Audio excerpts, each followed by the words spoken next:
একেবারে মুখ্যমন্ত্রী প্রথম থেকেই কঠোর বার্তা দেওয়ার কথা কিন্তু বলেছিলেন, তারপর এনকাউন্টারে মৃত্যু হলো। ইতিমধ্যে 4 জনের গ্রেপ্তারি হয়েছে, এনকাউন্টারে মৃত্যু হলো প্রভাস মণ্ডলের। আর বারুইপুর কাণ্ডে এনকাউন্টারের পর পোস্ট করেছেন দেবজিৎ সরকার। পুলিশের গুলিতে নিহত বারুইপুরে 12 বছরের নাবালিকাকে নির্যাতন এবং খুন করা প্রভাস মণ্ডল। পুলিশের আগ্নেয়াস্ত্র নিয়ে পালানোর সময় গুলিতে মৃত্যু হয়েছে প্রভাসের। ডিভাইন জাস্টিস পোস্ট বিজেপি মুখপাত্র দেবজিৎ সরকারের।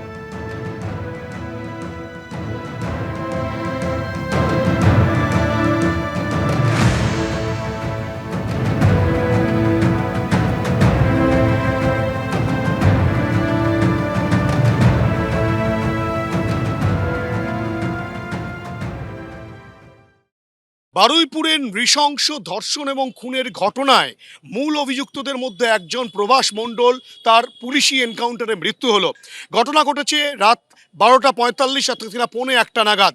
পুলিশ সূত্রে যেটা খবর, বারুইপুর পুলিশ জেলা সূত্রে যেটা খবর, যে রাত 12:45 নাগাদ সূর্যপুরে কিন্তু এই অভিযুক্ত প্রভাস মণ্ডলকে পুলিশ ঘটনার পুনর্নির্মাণের জন্য নিয়ে যায় এবং সেখানে নিয়ে গেলে রীতিমতো পুলিশ যখন সেই পুনর্নির্মাণের কাজ চালাচ্ছে তখন কিন্তু প্রভাস মণ্ডল নিজেকে নির্দোষ প্রমাণ করার চেষ্টা করে, বাদানুবাদ জুড়ে দেয় পুলিশের সঙ্গে।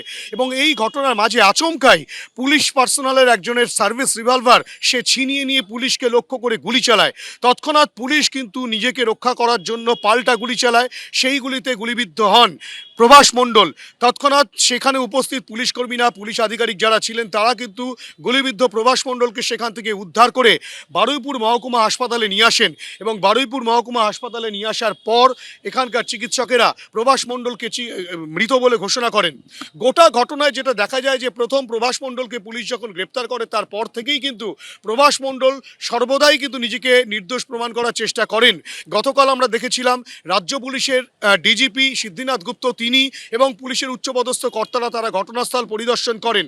পুলিশের তরফ থেকে কড়া বার্তা দেওয়া হয়, মুখ্যমন্ত্রীর তরফ থেকে কড়া বার্তা দেওয়া হয় এবং গোটা ঘটনায় যেহেতু আগেই 3 জন গ্রেপ্তার হয়েছিল এবং গতকাল রাতে আরও একজনকে গ্রেপ্তার করা হয় উত্তর 24 পরগনা থেকে। এই 4 জনের বয়ান নথিভুক্ত করার পর, তাদের বক্তব্য শোনার পর এবং ঘটনাটা ঠিক কী ঘটেছিল তার বক্তব্যের সঙ্গে ঘটনাস্থলে নিয়ে গিয়ে পুনর্নির্মাণের যে ঘটনা, যে প্রক্রিয়া পুলিশ করে, সেই পুনর্নির্মাণের যখন প্রক্রিয়া চলছিল সেই সময় একেবারে ফিল্মি কায়দায় পুলিশের সার্ভিস রিভলভার ছিনিয়ে নিয়ে পুলিশকে লক্ষ্য করেই গুলি চালায় প্রভাস মণ্ডল। এমনটাই পুলিশ সূত্রে খবর। চিত্র দেখা যাচ্ছে যে বারুইপুর মহকুমা হাসপাতালে যেখানে প্রভাস মণ্ডলের দেহ এখনও পর্যন্ত রয়েছে, সেখানে বারুইপুর পুলিশ জেলার একাধিক পুলিশ কর্মী যেমন রয়েছেন, র্যাফের কর্মীরা রয়েছেন এবং কেন্দ্রীয় বাহিনীর জওয়ান তারা কিন্তু একেবারে এখানে রয়েছেন। এখানে ব্যাপক সংখ্যক কেন্দ্রীয় বাহিনীর জওয়ান মোতায়েন করা হয়েছে। বারুইপুর পুলিশ জেলার পুলিশ, র্যাফ তাদেরকে কিন্তু এখানে মোতায়েন করা রয়েছে। কেননা যেভাবে এই যে নৃশংসভাবে ধর্ষণ এবং খুনের ঘটনা ঘটে, সেই ঘটনার পর বারুইপুর উত্তপ্ত হয়েছিল, পুলিশ আক্রান্ত হয়েছিল, পুলিশের যে আউটপোস্ট সেটা ভাঙচুরের ঘটনা ঘটেছিল, পুলিশের গাড়ি ভাঙচুরের ঘটনা ঘটেছিল, যে ঘটনায় কড়া হস্তক্ষেপের কথা ঘোষণা করেছেন।